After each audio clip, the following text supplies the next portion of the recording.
जय जय रघुवीर समर्थ. शुका सारिखे पूर्ण वैराग्य जाचे, वसिष्ठा परिज्ञान योगेश्वराचे.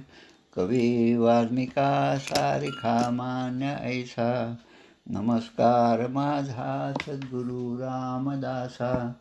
श्रीराम मला वाटते अंतरित्वा वसावे, तुझ्या दासबोधासी त्वा बोध व्हावे.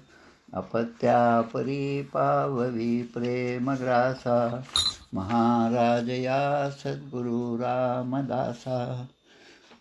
जय जय रघुवीर समर्थ. श्रीकृष्ण गोविंद हरे मुरारे, हे नाथ नारायण वासुदेव. प्रद्युम्न दामोदर विश्वनाथ, मुकुंद विष्णुर्भगवन् नमस्ते. सच्चिदानन्दरूपाय विश्वोत्पत्त्यादिहेतवे, तापत्रयविनाशाय श्रीकृष्णाय वयं नमः. वसुदेवसुतं देवं कंसचाणूरमर्दनं, देवकी परमानन्दं कृष्णं वन्दे जगद्गुरुं. कृष्णकमलपत्राक्षं पुण्यश्रवणकीर्तनं, वासुदेवं जगद्योनिं नौमि नारायणं हरिं. कृष्ण कृष्णेति कृष्णेति यो मां स्मरति नित्यशः, जलं भित्त्वा यथा पद्मं संसारात् उद्धराम्यहं. कृष्णाय वासुदेवाय देवकीनन्दनाय च, नन्दगोपकुमाराय गोविन्दाय नमो नमः. नमः पङ्कजनाभाय नमः पङ्कजमालिने, नमः पङ्कजनेत्राय नमस्ते पङ्कजाङ्घ्रे. गोपाल कृष्ण भगवान की जय. जय जय रघुवीर समर्थ. श्री भगवानुवाच. ज्ञानं परमगुह्यं मे यद्विज्ञानसमन्वितं, सरहस्यं तदङ्गं च गृहाणगदितं मया. यावानहं यथा भावो यद्रूपगुणकर्मकः, तथैव तत्त्वविज्ञानमस्तु ते मदनुग्रहात्. अहमेवासमेवाग्रे नान्यं यदसत्परं, पश्चादहं यदेतच्च यो वशिष्येत सोऽस्म्यहं. मृतेऽर्थं यत् प्रतीयेत् न प्रतीयेच्छात्मनि, तद्विद्यादात्मनो माया यथा भासो यथा तमः. यथा महान्ति भूतानि भूतेषु चावचे शृणु, प्रविष्टान्यप्रविष्टानि तथा तेषु न तेष्वहम्. एतावदेव जिज्ञास्यं तत्त्वजिज्ञासुनात्मनः, अन्वयव्यतिरेकाभ्यां यत् स्यात् सर्वत्र सर्वदा. एतन्मतं समातिष्ठ परमेण समाधिना, भवान् कल्पविकल्पेषु न विमुह्यति कदाचित्. गोपाल कृष्ण भगवान की जय. अवतरणिका 6व्या स्कंदाचे. षष्ठस्कंद प्रथमोध्यायात अजामिलोपाख्यान विख्यात अजामिलोद्धार धर्म भागवत द्वितीयात वर्णिला. यमदूत चर्चा तृतीयाशी, चतुर्थी हरिदर्शन दक्षाशी, पंचमी नारदबोध दक्षपुत्राशी, शाप नारदाशी दक्षाचा 60 कन्यांचा वंश निवेदिला षष्ठाध्यायास. सप्तमी त्यागून बृहस्पतीस देवगुरु करीती विश्वरूपाशी. नारायण कवच 8व्याशी. नवमी वधिले विश्वरूपाशी. वृत्रासुराने हरविले देवाशी, केली दधीचीशी प्रार्थना. दधीच्या अस्थिवज्राने वृत्रासुराशी युद्ध खेळणे. 10व्यात ते ऐकणे. एकादशी वृत्रासुर वीणवाणी. द्वादशी वध वृत्रासुराचा. त्रयोदशी इंद्रादोष ब्रह्महत्येचा. चतुर्दशी वृत्रासुर पूर्वजन्माचा. पंचदशी बोध चित्रकेतुशी. षोडशी चित्रकेतुशी विरक्ती, संकर्षण दर्शन प्राप्ती. सप्तदशी शापतसे पार्वती चित्रकेतुशी. आदिती दितीचे संतान. अष्टादशी प्रसवले मरुद्गण. 19वी वर्णन पुसवन व्रताचे. गोपाल कृष्ण भगवान की जय. जय जय रघुवीर समर्थ. श्रीराम जय राम जय जय राम. आज मार्गशीर्ष वद्य 10 शके 1945. आज 2 महापुरुषांच्या समाधीचा दिवस आहे. मार्गशीर्ष वद्य 10 म्हणजे एक तर शके 1607 म्हणजे समर्थांच्या 1603च्या निर्याणानंतर 4च वर्षांनी समर्थ पंचायतनामधील श्री रंगनाथ स्वामी निगडीकर यांनी आपला देह ठेवला आणि आजच्याच दिवशी मार्गशीर्ष वद्य 10 श्री ब्रह्मचैतन्य गोंदवलेकर महाराजांनी पण समाधी घेतली. त्यामुळे या दोघांच्या कार्याबद्दल थोडक्यात विचार करून आपण आपल्या अध्यायाला सुरुवात करूया. सुरुवातीला श्री रंगनाथ स्वामी श्रीमद भागवताच्या दृष्टीने यांचं चरित्र प्रत्येकाने वाचावं असं आहे. खूप असं अद्भुत असं चरित्र आहे. कोण्या एकेकाळी व्यासाने दिलेल्या एका काय म्हणतो आपण, त्यांनी जर भविष्य वर्तवलं की पुढे तुझा जन्म होणार आहे आणि त्या जन्मी घोड्यावर बसून तू जेव्हा प्रवास करशील तेव्हा एखाद्या दगडावर तुझा घोडा किंवा घोड्याचा पाय खूर जे आहे ते त्यामध्ये अडकून राहील. जसं चिखलामध्ये आपला पाय अडकतो तसा कडक अशा दगडावर तुझ्या घोड्याचा पाय अडकून राहील आणि तेच ठिकाण तुझ्या समाधीचं ठिकाण आहे. परब्रह्माचे एकरूप होण्याचं ठिकाण तेच आहे. त्या दृष्टीने रंगनाथ स्वामींनी निगडी या गावी समाधी घेतलेली आहे. यांचा समाधीचा दिवस म्हणजे आजचा मार्गशीर्ष वद्य 10 शके 1606 म्हणजे 339 वर्षापूर्वी त्यांनी समाधी घेतली. 28 अध्यायांची त्यांची पोथी आहे. खूप छान आहे. मी सगळीकडे पाठवलेली आहे PDF स्वरूपामध्ये. ती सुद्धा आपण वाचावी. त्यामधला 6वा अध्याय जो आहे 16वा अध्याय जो आहे तो आपल्यासाठी महत्त्वाचा आहे. यांचे आईवडील बोपाजी पंत आणि बयाबाई यांच्या पोटी 3 संतान झाले. मोठे ते यादवराव, दुसरे रंगनाथ आणि तिसरे विठ्ठल. हे रंगनाथ जे आहेत ते कीर्तनकलेमध्ये प्रवीण होते. भारतभर कीर्तनं व्हायची. एके दिवशी असं झालं की त्यांच्या भावाचा मुलगा म्हणजे यादवराव यांचे पुत्र असणारे खंडोबा यांना काही फार अशी अध्यात्माची जाण नव्हती. प्रवचन करणं किंवा संस्कृत बोलणं, संस्कृतमधलं उद्बोधन करणं एवढी काही त्यांची तत्परता नव्हती. पण परिसाच्या संगे लोह बिघडले असं जसं म्हणतात त्याप्रमाणे आपल्या काकांना त्यांनी विनंती केली, म्हणजे रंगनाथ स्वामींना या खंडोबानी, की मला तुमच्या सेवेमध्ये राहू द्या, मी तुमची सेवा करेल, सद्गुरू म्हणून तुमच्या सेवेत राहील. त्याप्रमाणे रंगनाथ स्वामी पूर्ण भारत भ्रमण करून आल्यानंतर खूप मोठं खरं चरित्र आहे, थोडक्यात मी सांगतो आहे. ते कीर्तनासाठी म्हणून पंढरपूरला पांडुरंगाच्याकडे गेले आणि बरोबर या खंडोबाला घेतलं. जवळपास 1 महिना त्यांची कीर्तनं पांडुरंगाच्या मंदिरामध्ये विठ्ठलाच्या मंदिरामध्ये होती. आणि रोज कीर्तनाच्या पूर्वी अनेक मंडळी रंगनाथबुवाचं रंगोबाचं कीर्तन म्हणून खूप गर्दी जमायची.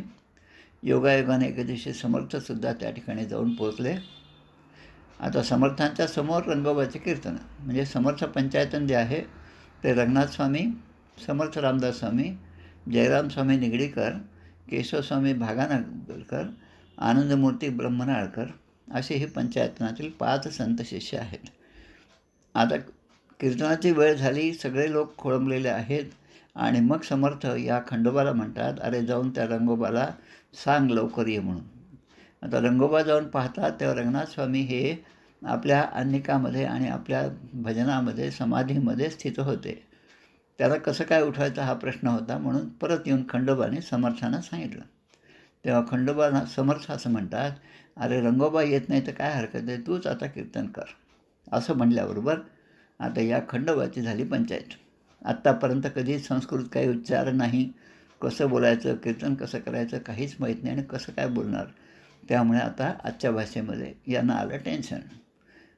आता तसेच खंडोबा पुन्हा गेले रंगनाथ स्वामींच्याकडे आणि म्हणतात की माझ्यावर फार मोठा प्रसंग या समर्थांमुळे आला आहे.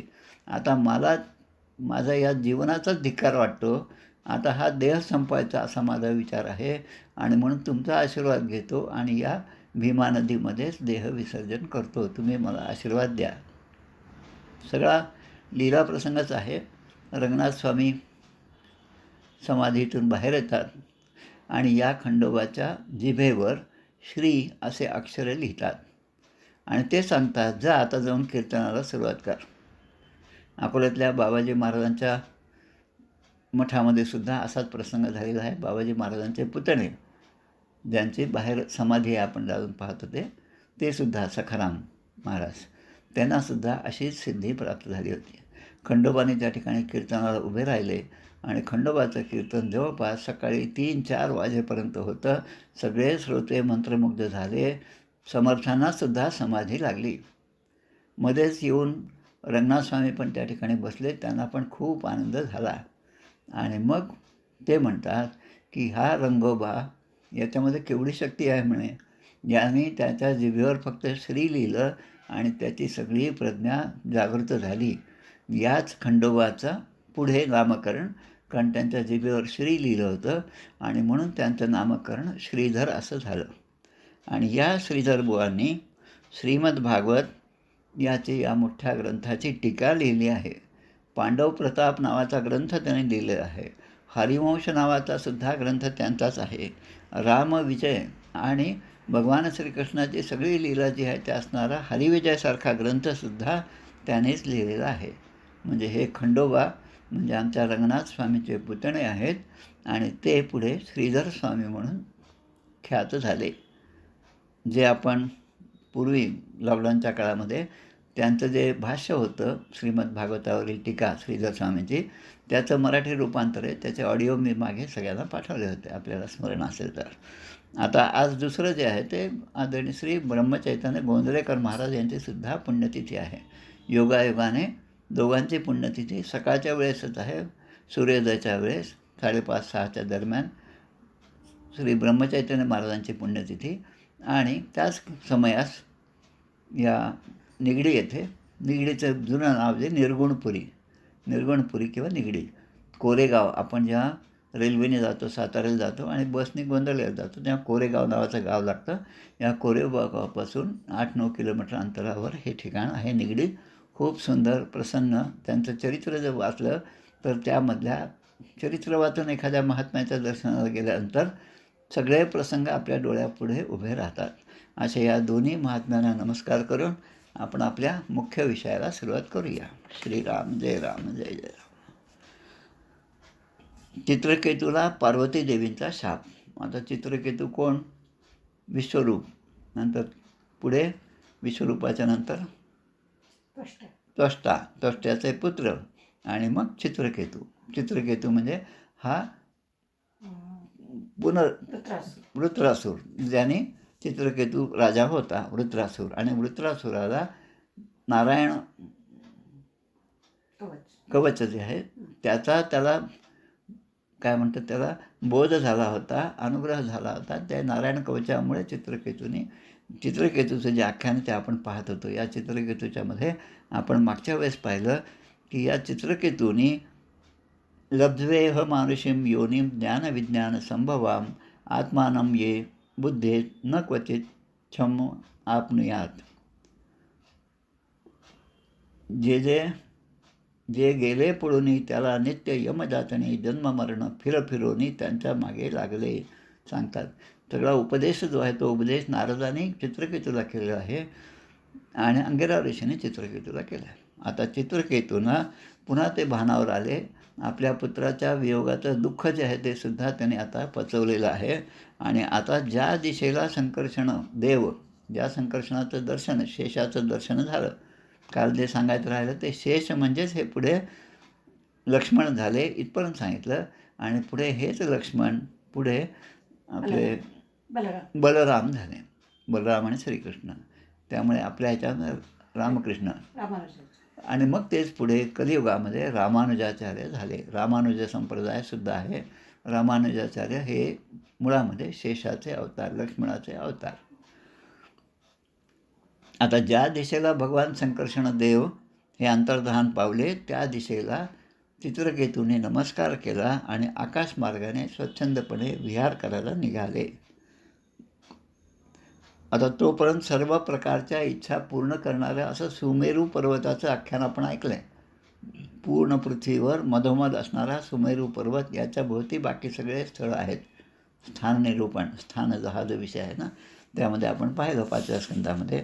आणि मग या काळामध्ये त्या एकदा विमानात बसून, आता चित्रकेतूंना एवढा अधिकार प्राप्त झाला की त्यांचं विमान जे होतं भगवान विष्णूने त्यांना दिलेलं होतं. विष्णुदत्तेन भास्वता, एकदास विमानेन विष्णुदत्तेन भास्वता, गिरीशं ददृशे गच्छन परितं सिद्धचारणैः.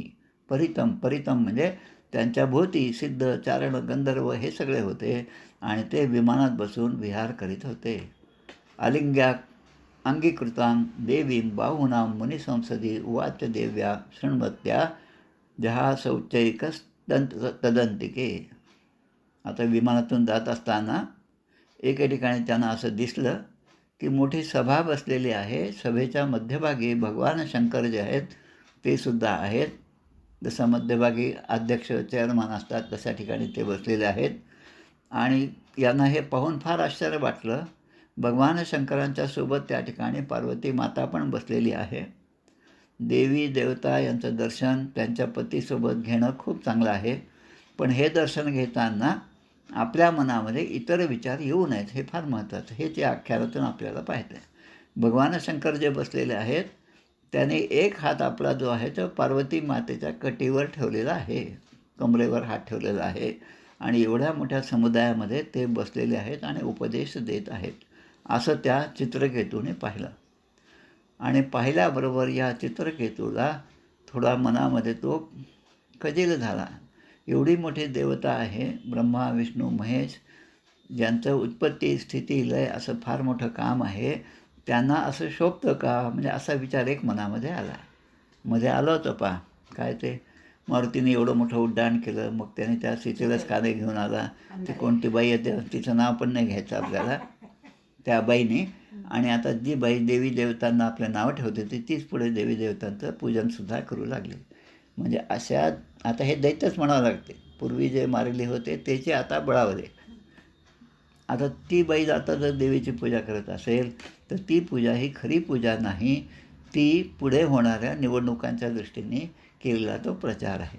जाऊ द्या, आता ते आपल्याला त्याच्याबद्दल बोलायचं नाही, पण बोलल्याशिवाय सोडायचं नाही. दोन्ही गोष्टी तारतम्य भागवतकारांनी लक्षात घ्यायचं. आता चित्रकेतू जो आहे ते हे सगळं पाहून त्याच्या मनामध्ये येतं. एष लोकगुरु साक्षात धर्मं वक्ता शरीरिणां आस्ते मुख्य सभायां वै मिथुनी भूय भार्यया. जिच्याशी अंगसंग केला, ती पार्वती माता शेजारी बसवलेली आहे, तिला आपल्या अंकावर घेऊन भगवान शंकर बसलेले आहेत. हे पाहून हे स्वतःला लोकगुरू समजतात. आणि ते कसे काय लोकगुरू, असा प्रश्न त्यांच्या मनामध्ये निर्माण झाला. जटाधारच तीव्र तपा, जटाधारी आहेत, तीव्र असं तप केलेलं आहे. ब्रह्मवादी सभापती, सगळ्या या ब्रह्मर्षींच्या मध्ये सभापतीच्या स्थानी बसलेले आहेत. अंगीकृत्य स्त्रियमच्या असते गत ह्रीही प्राकृतो यथा, निर्लज्जपणे पत्नीला मांडीवर घेऊन बसलेले आहेत. पुढच्या श्लोकामध्ये येतं की सामान्यतः एखादा सर्वसाधारण माणूससुद्धा असं कृत्य 4 लोकांमध्ये करत नाहीत, एकांतामध्ये करतात, पण 4 लोकात करत नाही. पण हा तो भर सभेमध्ये पत्नीला जवळ घेऊन बसलेला आहे, हे पाहून त्याच्या मनामध्ये विकल्प जागा झाला. आता ही सगळी लीलाच असते, भगवंताचीच लीला असते. काहीतरी अनुग्रह, काहीतरी चांगलं घडायचं असतं, त्याचं सूचक म्हणून अशा गोष्टी असतात. आणि अशा गोष्टीमुळे संत सज्जनांच्या मनामध्ये थोडासा विकल्प जागा होतो. आणि तो विकल्प जागा झाल्यानंतर त्याचं प्रायश्चित्त किंवा त्याचा जो परिणाम त्यांना तो भोगावा लागतो. आणि त्यातून ते सोनं कसं शुद्ध होतं हे सगळं आपल्याला या कथांमधून शिकायला मिळतं. शुकदेव या ठिकाणी म्हणतात, भगवान शंकर मात्र विवेकी आहेत, कारण विवेक जे आहे ते विवेक त्यांच्याजवळ आहे. ते अंगाला सगळं भस्म आहे, विलेपन आहे, व्याघ्र चर्म पांघरलेलं आहे आणि हातामध्ये त्रिशूळसुद्धा आहे. हे त्रिशूळ म्हणजे काय की सत्व रज तम या तिन्हीच्या बंधनातून जे आपल्याला बाहेर काढतं ते म्हणजे त्रिशूळ, जे भगवान शंकरांच्या हातामध्ये असतं. आणि ते विवेकी असल्यामुळे या चित्रकेतूच्या बोलण्याकडे त्याने जास्त लक्ष गेलेलं नाही. फक्त मनातल्या मनात भगवान शंकर हसलेले आहेत. आता त्यांचे भक्त समोर बसलेले होते. आपण पाहिलं 4थ्या स्कंदाच्या सुरुवातीला सतीचं आख्यान आहे. त्यामध्ये पाहिलं की शंकराचे भक्त, शंकराचे गण त्यांनी पुढे किती मोठा विध्वंस केला तर दक्षाच्या यज्ञाचं हे सुद्धा आपण पाहिलं. तरी या ठिकाणी भगवंताची माया म्हणून त्यांचे शिष्यसुद्धा शांत बसलेले आहेत. चित्रकेतूला भगवान शंकराचे महात्म्य माहीत नव्हतं. आता जे आपल्याला माहिती आहे महात्म्य ते चित्रकेतूला माहीत नव्हतं. असं होऊ शकतं का? पण आपल्या मनामध्ये सुद्धा हाच विचार येतो, चित्रकेतूला एवढं समजत नव्हतं का? असा विचार जसा आपल्या मनामध्ये येतो तसा चित्रकेतूच्या मनामध्ये सुद्धा हे पाहून असा विचार त्यांच्या मनामध्ये आला. आता भगवान शंकर कसे आहेत? आता पार्वती माता त्या ठिकाणी बसलेली आहेत. पुष्पदंत नावाचे भगवान शंकराचे एक श्रेष्ठ भक्त होते. त्यांनी शिवमहिम्न स्तोत्र लिहिलेलं आहे. खूप छान 42-43 श्लोक असणारं शिवमहिम्न स्तोत्र. त्यामध्ये एक श्लोक येतो, महेशानो परो देवो महिम्नो नापरास्तुतिः अघोरांना परो मंत्रो नास्ति तत्वं गुरुः पदम परम. म्हणजे महेशांना परो देवो, महेश म्हणजे शंकराच्या, परो म्हणजे त्याच्या मोठं, त्यांच्यापेक्षा मोठं असा एकही देव नाही. महादेव आपण म्हणतो. आणि हे एकच देव आहेत ज्या ठिकाणी भवानीसहित शंकराची पूजा होती. एवढंच नाही तर त्यांच्या कुटुंबातल्या सगळ्यांचीच पूजा होती. गणपतीची पूजा आहे आणि कार्तिकेयाची सुद्धा पूजा आहे. म्हणजे आईबापाची पूजा आहे, दोन्ही मुलांची पूजा आहे. असा एकच देव आहे, तो म्हणजे महादेव. आणि दुसरीकडे एक खूप छान असं शिवाष्टकम आहे. त्या शिवाष्टकांमध्ये एक श्लोक येतो, प्रभुं प्राणनाथम विभुं विश्वनाथम जगन्नाथनाथम सदानंद भाजाम शिवम शंकरम शंभुमीशान मिळे. म्हणजे भवद्भव्य भूतेश्वर भूतनाथम शिवम शंकरम शंभुमीशान मिळे. त्याच्यामध्येच पुढे एक चरण येतं, अपर्णा कलत्रम सदा सच्चरित्रम शिवम शंकरम शंभुमीशान मिळे. अशा त्या शंभूला मी नमस्कार करतो, जो अपर्णा कलत्रम, अपर्णा म्हणजे पार्वती माता, कलत्रम म्हणजे नातेवाईकांमध्ये अपर्णा जी आहे हिला बरोबर घेऊन शंकर बसलेले आहेत. अशा प्रकारे ते दोन्ही पुष्पदंतांचं शिवमहिम्न स्तोत्र आणि शिवाष्टकम या दोघांचा विचार या ठिकाणी अभ्यास करताना आपण करावा. आता हे सगळं असताना चित्रकेतूचं बोलणं पार्वती माता ऐकत आहेत आणि पार्वती मातेला आता क्रोध आलेला आहे. आता बसल्या कुठे तर शंकराच्या जवळ, शंकरांची पत्नी. आणि आता शंकर जे आहेत ते शांत आहेत, शिवम शांतम असे शांत स्वभावाचे असणारे पण उग्र रूप धारण करणारे. तिसरा डोळा उघडतात तेव्हा शिवतांडव तयार होतं आणि सगळ्या पृथ्वीचं, सगळ्या या सृष्टीचं, सगळ्याचं लय होतो. इतकी शक्ती ज्यांच्यामध्ये आहे ते सुद्धा शांततेने बसलेले आहेत. पण पार्वती मातेला क्रोध आलेला आहे. अयम किम अधुना लोके शास्ता दंडधरः प्रभो अस्मद्विधानां दुष्टानां निर्लज्जानां च विप्रकृत. पार्वती माता म्हणते, या जगात आमच्यासारख्या, आता उपरोधाने म्हणते की आमच्यासारख्या दुष्ट आणि निर्लज्जांचा तिरस्कार करून त्यांना शिक्षा देणारा याच्याशिवाय दुसरं कोणी आहे तरी का, असं उपरोधाने ताई म्हणते. असं वाटतं की भृगू, बृहस्पती, नारद या सगळ्यांनी जे भगवान शंकराची पूजा केली आत्तापर्यंत, त्यामध्ये सनकादिक असतील, कपिल असतील, मनु आहेत, ह्या सगळ्यांनी जे शंकरांची पूजा केली तर त्यांनी आत्तापर्यंत मर्यादांचे उल्लंघन करणाऱ्या या भगवान शंकरांना त्यांनी सांगितलं नसेल का की असं पार्वती मातेला जवळ घेऊन बसू नका. असा प्रश्न या ठिकाणी पार्वती मातेच्या तोंडून न वेद धर्मम किल पद्मयोनी न ब्रह्मपुत्रा भृगुर नारद आद्या, या सगळ्यांनी या गोष्टीपासून भगवान शंकराला प्रवृत्त केलं नसेल का. मग त्या म्हणतात की नायम अर्हति वैकुंठम पादमूलोपसर्पणम संभावित मतिस्तब्धा साधुभी पर्युपासितम. मोठेपणाचा गर्व असणारा हा घमेंडखोर आहे कोण, चित्रकेतू. ज्यांची उपासना सगळं जग करतं, सत्पुरुष करतात, त्या भगवान श्रीहरींच्या चरणकमलाजवळ राहण्याचा याला कुठलाच अधिकार नाही. जसं सनकादी ऋषींनी जय विजयानं शाप दिला की भगवंताचे पार्षद म्हणून या ठिकाणी राहण्याचा तुम्हाला अधिकार नाही, आता तुम्ही 3 जन्म या राक्षस योनीमध्ये जाल. त्याच प्रकारे या ठिकाणी सुद्धा पार्वती मातेने चित्रकेतू राजाला शाप दिलेला आहे.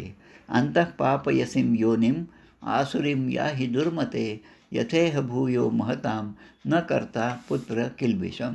तू पापमय असुर योनीमध्ये जाशील. पार्वती माता म्हणते, पोरट्या, त्यामुळे तू पुन्हा या जगात महापुरुषांचा अपराध कधीही करणार नाही, ते तुला धाडसच होणार नाही, असं ती पापाच्या शापाचा उच्चार करते.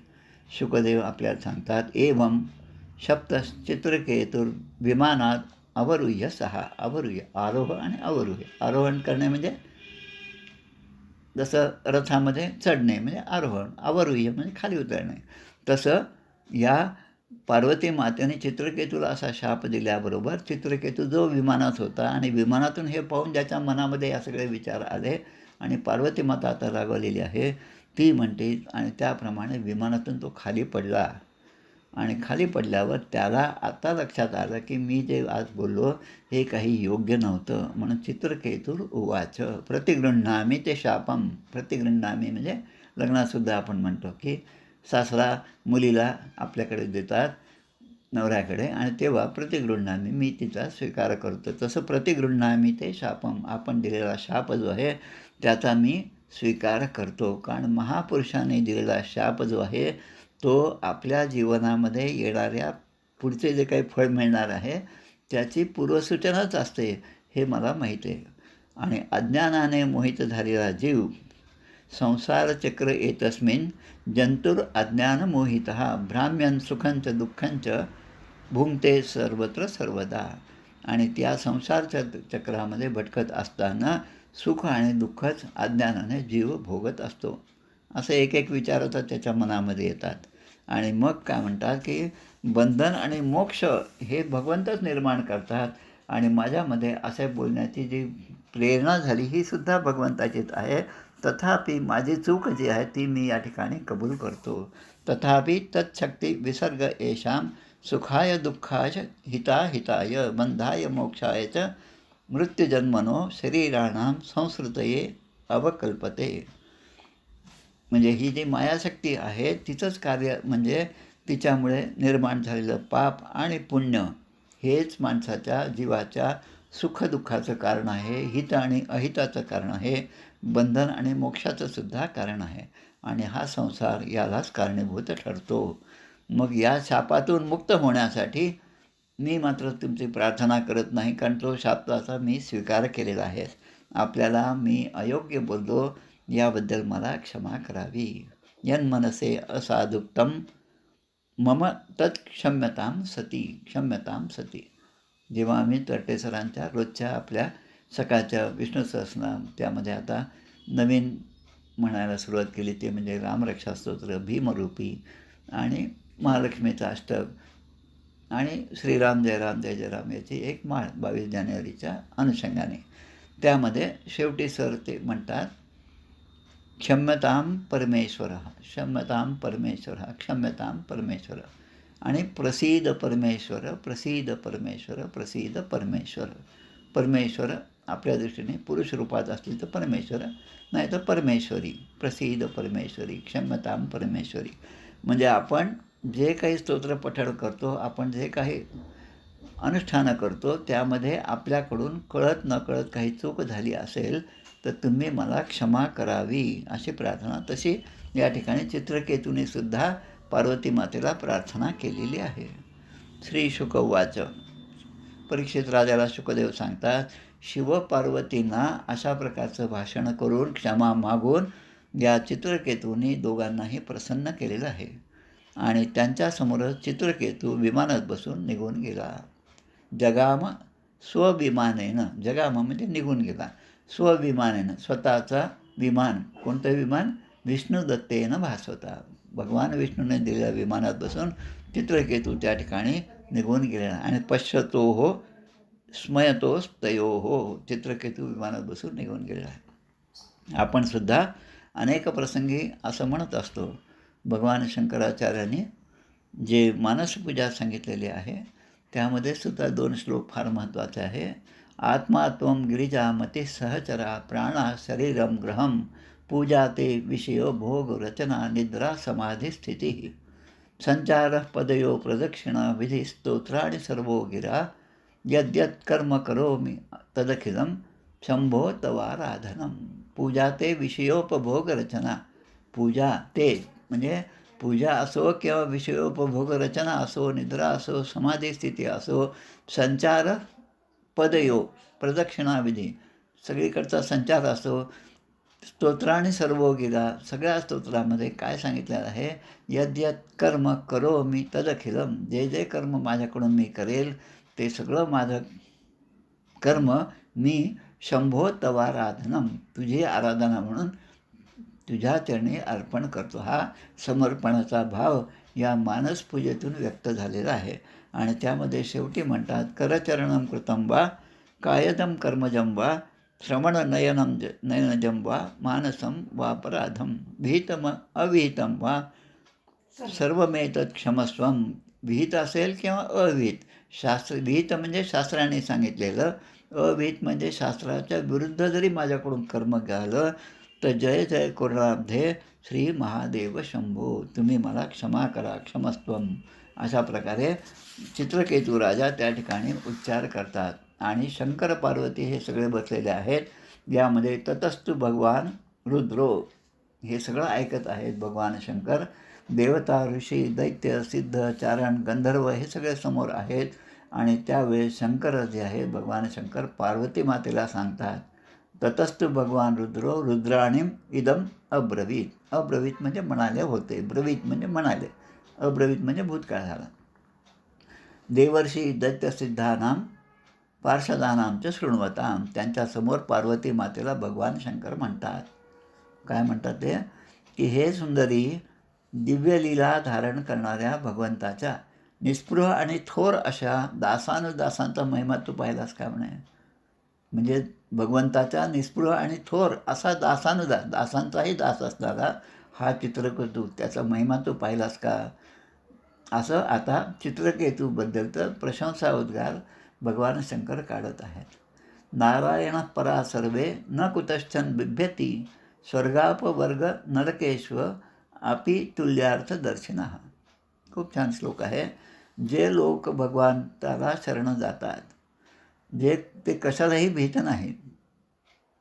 म्हणून आम्ही रामदास श्रीरामचरणी आमचा विश्वास कोसळोने पडो हे आकाश आणि काची आस न पाहू.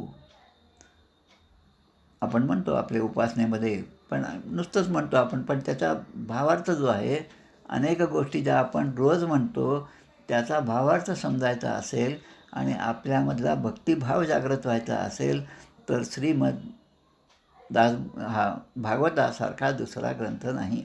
इतर ग्रंथाचं कितीही वाचन झालं तरी जोपर्यंत श्रीमद भागवताचं श्रवण होत नाही, भागवताचा अभ्यास होत नाही, तोपर्यंत मनामध्ये भक्तीचा ओलावा निर्माण होत नाही. आणि त्याचं कारण म्हणजे पुन्हा देवर्षी नारद ज्यांनी सांगितलं की भक्ती मातेला सांगितलं.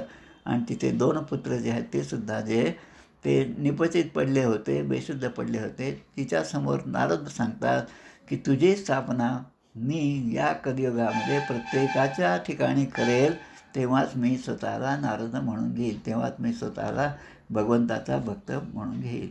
म्हणून या ठिकाणी सांगतात भगवान शंकर देहीनाम देह संयोगात. देही म्हणजे परमेश्वराचा अंश आणि देह संयोगात त्या परमेश्वराचा अंश जेव्हा देहाचा संयोग होतो तेव्हा द्वंद्वानीश्वर लीलया, तेव्हा भगवंताची लीला होते. आणि सुखम दुःखम मृत्युर्जन्म शापोनुग्रह एवच. आणि मग सुख दुःख जन्म मरण शाप वर ही सगळे द्वंद्व त्या जीवाला प्राप्त होतात. आणि मग ज्यांच्याजवळ ज्ञान आणि वैराग्याची शक्ती आहे आणि ज्यांचे चित्त भगवंताच्या भक्तीमध्ये विलीन झालेलं आहे त्यांच्यासाठी या जगात दुसरी कोणतीच वस्तू आश्रय घेण्यासारखी नाही. वासुदेवे भगवती भक्तिम उद्वहताम नृणाम ज्ञानवैराग्यवीर्याणां नेह कश्चित व्यपाश्रय. नेह कश्चित म्हणजे दुसरा कुठलाच ठिकाण नाही की जो त्यांच्याशी आश्रय घेऊ शकेल. म्हणजे आपला आश्रय जो आहे, आता भगवंता तुझ्याशिवाय मला कोणी नाही, हे जेव्हा त्या द्रौपदीच्या लक्षात आलं. आत्तापर्यंत तिने धावा केला आणि आपल्या 5ही पतींच्याकडे तिने पाहिलं. त्या ठिकाणी असणारे द्रोणाचार्य आहेत, भीष्म आहेत, या सगळ्यांच्याकडे पाहिलं आणि आता ते तरी काहीतरी मला मदत करतील अशी अपेक्षा त्यांच्याकडून ठेवली. पण कोणीही जागचं उठलं नाही. आपण फार भाग्यवान आहोत की आपल्याला महाभारत आणि रामायणासारखे एवढे मोठे सिरियल आपल्याला पाहता आले.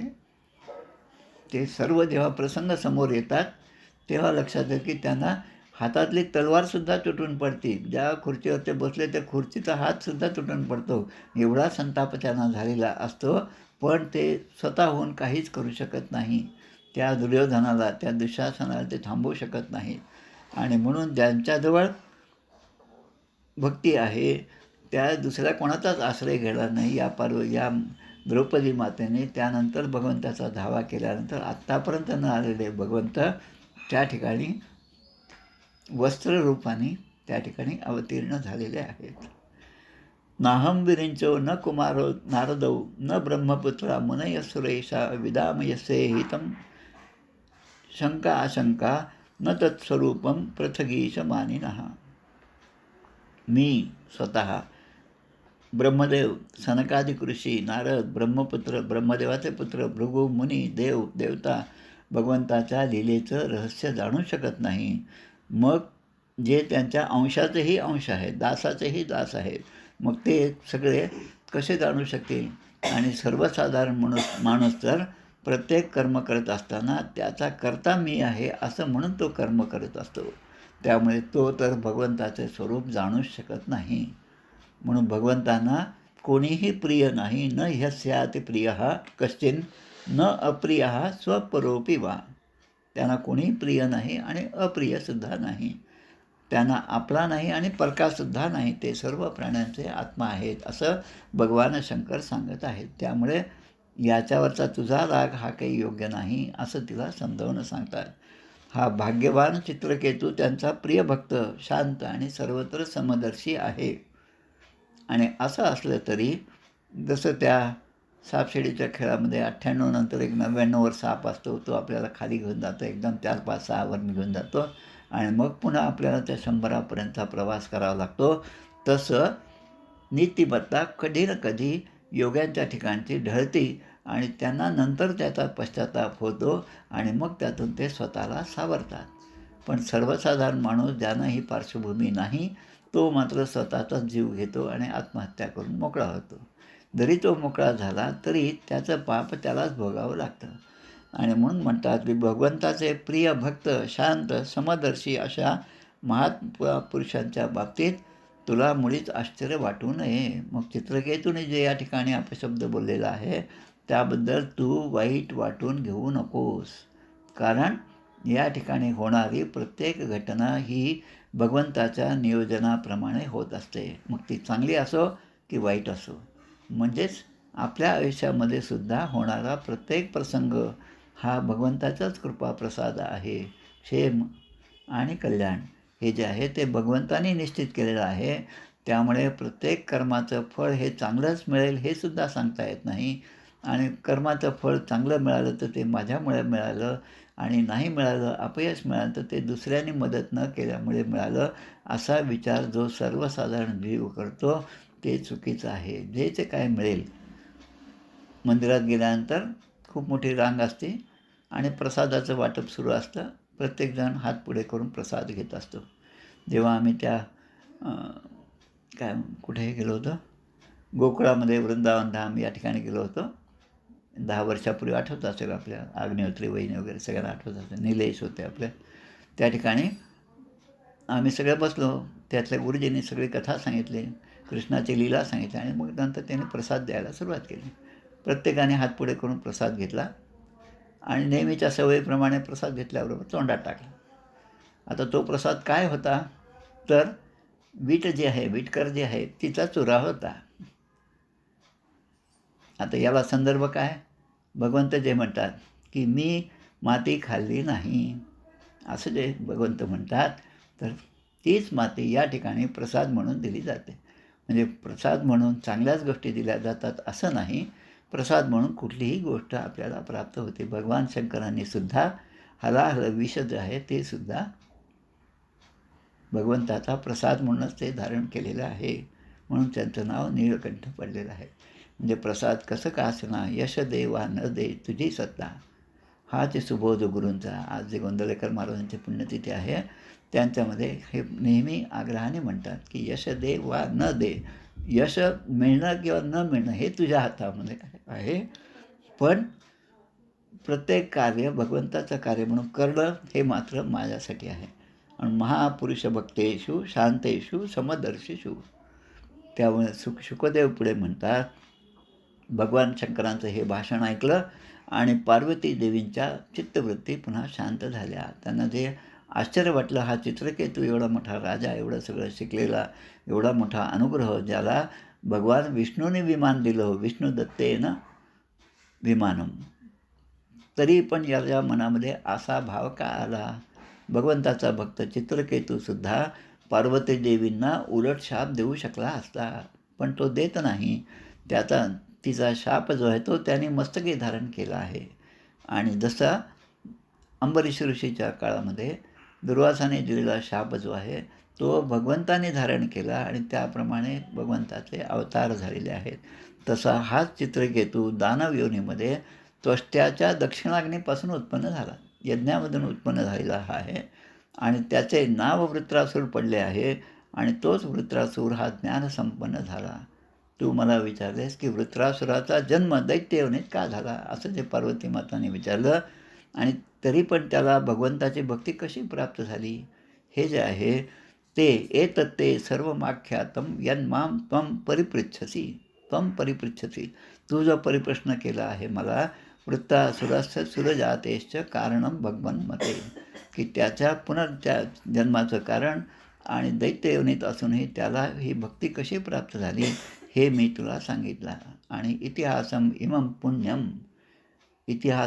पुण्यम, असा इतिहासातली पूर्व झालेली चरित्रातील घटना, इमम पुण्यम चित्रकेतोर महात्मना, चित्रकेतू महात्म्याच्या बाबतीमध्ये झालेली घटना, आणि महात्म्यम विष्णुभक्तानां श्रुत्वा बंधात विमुच्यते, की अशा प्रकारचा इतिहास विष्णुभक्ताचे महात्म्य जो ऐकतो तो संसार बंधनातून मुक्त होतो. आत्तापर्यंत 25 अध्याय तरी हा श्लोक आलेला आहे की हे चरित्र सकाळ संध्याकाळ जो ऐकतो तो सर्व पापापासून मुक्त होतो. आता मग हे वाचू का ते वाचू का ते वाचू असं जर आपण करत बसलो तर आपलं काहीच निश्चय होणार नाही. मग निश्चय एकच, भगवंताच्या नामाशिवाय दुसरा आश्रय नाही, भगवंता तुझ्याशिवाय मला दुसरा आश्रय नाही, हा भाव सतत जपला.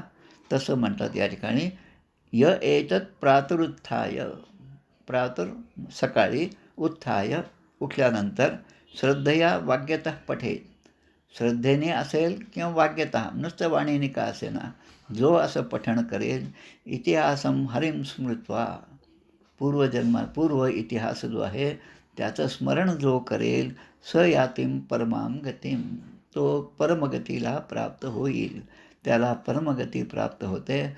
असं या ठिकाणी शुकदेव परीक्षित राजाला हा सगळा जुना इतिहास सांगत आहेत. याप्रमाणे हा 17वा अध्याय या ठिकाणी समाप्त होत आहे.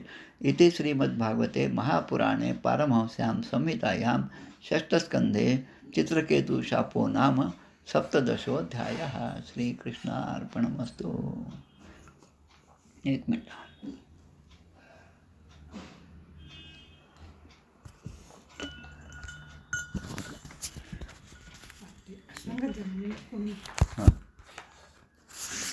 आरती म्हणे आपण.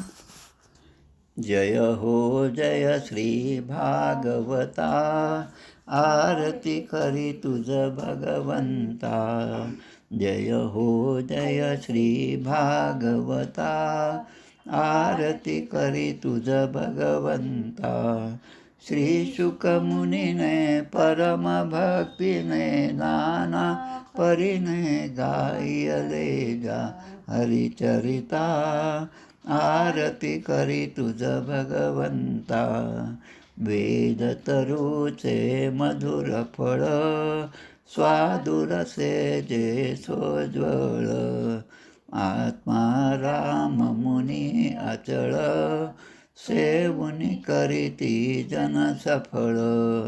महापर्वणी आली अवनी, की अगहरणी भवजलतरणी. ती पतिता आरती करी तुझ भगवंता. येथे व्यासांची वाणी, सार्थक हरिगुण गावोनी. शास्त्र पुराणी मुकुटमणी, परम प्रेमामृत जननी. सहज सेविता भाविक भक्ता, उदार दाता मोक्ष तत्वता. देहाता आरती करी तुझ भगवंता. गमते जणू मानस तीर्थ, द्वादश सोपाने युक्त. निर्मल भक्ती जले भरित, विहरे हरिहंस चितेत. श्लोक सुकमले संत अलिकुले, सेवुनी रमले भान विसरले. रसपिता आरती करी तुझ भगवंता. अपार महिमा ग्रंथाचा, वदवे ना कोणासाचा. मेवा कविवर संतांचा, प्राणची कीर्तनकाराचा. जणू बोधाचा स्वयंप्रभेचा, द्वादश कळीचा रवी अंतरीचा. तमहरता आरती करी तुझ भगवंता. ग्रंथ नव्हे हा श्रीकृष्ण, गीते वेधी मन पूर्ण. अनन्य होता या शरण, क्वचित टळे जन्म मरण. त्रिताप जाती चिरये शांती, नाथ ही वदती रामपदी. ठेवी माथा आरती करी तुझ भगवंता. जय हो जय श्री भागवता, आरती करी तुझ भगवंता. गोपाल कृष्ण भगवान की जय. जय जय रघुवीर समर्थ.